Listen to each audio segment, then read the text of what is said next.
కరీంనగర్ జిల్లాలో అక్రమ గ్యాస్ సిలిండర్ల వినియోగంపై టాస్క్ ఫోర్స్ అధికారులు కొరడా జులిపించారు.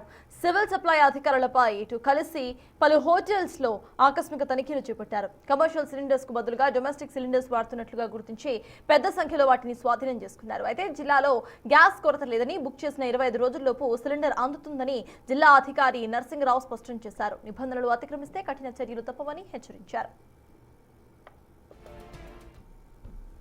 జిల్లాలోని గృహ సంబంధమైన గ్యాస్ సిలిండర్ల పంపిణీకి సంబంధించి మా పౌర సరఫరాల శాఖ కరీంనగర్ జిల్లా తరఫున విజ్ఞప్తి చేయనిదేమనగా, మనకు గ్యాస్ సిలిండర్ల పంపిణీలో వినియోగదారులకు ఎటువంటి కొరత లేదు.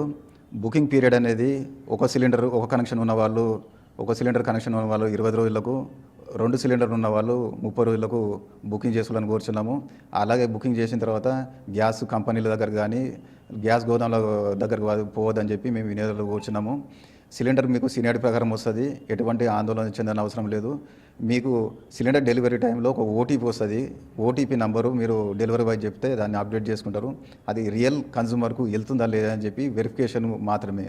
కాబట్టి పంపిణీలో ఎటువంటి ఇబ్బంది లేదు, సరఫరాలో ఎటువంటి ఇబ్బంది లేదు, వినియోగదారులు ఎటువంటి ఆందోళన చెందొద్దని మేము కోరుచున్నాము. అలాగే ఇది అక్రమ రీఫిల్లింగ్ కానీ, అక్రమంగా సిలిండర్లు అమ్మడం కానీ ఇటువంటి ఇన్స్టిట్యూషన్ మీద మేము తనిఖీలు చేస్తున్నాము. ఇప్పటి వరకు కరీంనగర్ జిల్లాలో ఈ రోజు వరకు 6 సిలిండర్లు బుక్ చేయడం, మిగతా తనిఖీలు కొనసాగుతున్నాయి.